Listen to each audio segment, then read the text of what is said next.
Bonjour à tous et bienvenue sur ma chaîne. Aujourd'hui, nous allons plonger dans la croisière en mer. Si c'est votre première fois ici, n'oubliez pas de vous abonner et de cliquer sur la cloche pour ne rien manquer de nos prochaines vidéos. Et si vous êtes déjà abonné, merci de votre fidélité. Sans plus attendre, passons directement au sujet du jour. Croisière en mer.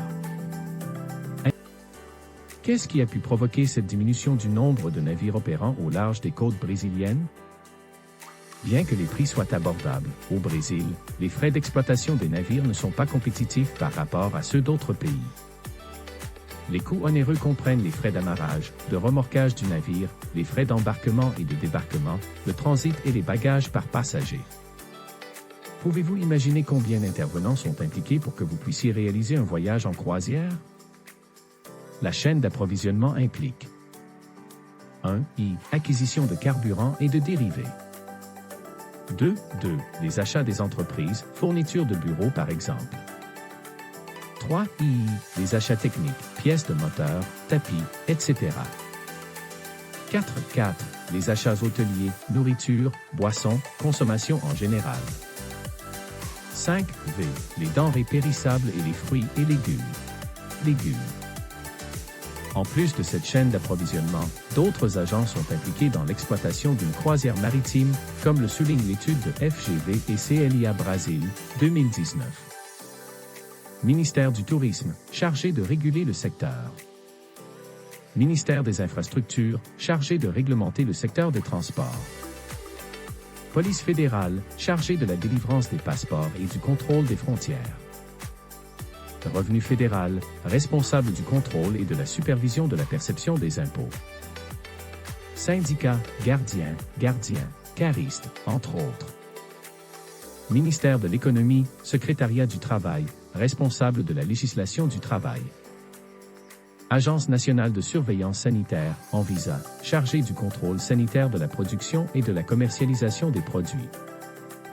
Conseil national de l'immigration, CNIG, chargé de coordonner et d'orienter le travail des membres d'équipage étrangers. Autorité portuaire, administration de toutes les activités maritimes et opérations portuaires de la région. Garde portuaire, réponse aux incidents et surveillance de la zone portuaire. Secrétariat national des ports, appui au développement des infrastructures et superstructures des ports et des installations portuaires maritimes, fluviales et lacustres. Agence nationale du transport fluvial, ANTAC, régulation des tarifs et du trafic maritime. Enfin, il convient de noter que chaque compagnie a différents types de réservations et de stratégies tarifaires, les promotions les plus courantes étant l'offre de services gratuits pour le 3e ou le 4e passager dans la même cabine, des réductions pour les anciens passagers, des réductions pour les achats anticipés et paiement des facilités, de 3 à 12 versements, Amaral, 2009. On peut conclure que le transport maritime, plus particulièrement les navires, a connu des changements de caractéristiques majeures depuis sa création. Avant, ce n'était qu'un moyen de transport. Aujourd'hui, il est considéré comme un complexe touristique et de loisirs, où les passagers peuvent bénéficier du confort et du divertissement offerts dans le même environnement. Conclusion. N'oubliez pas que vous aiderez une agence de voyage à commencer à vendre des services impliquant le transport par eau. Pour ce faire, vous devrez rechercher les éléments suivants. 6. Rechercher et identifier les navires qui ont opéré au large des côtes brésiliennes au cours de la saison 2018/2019.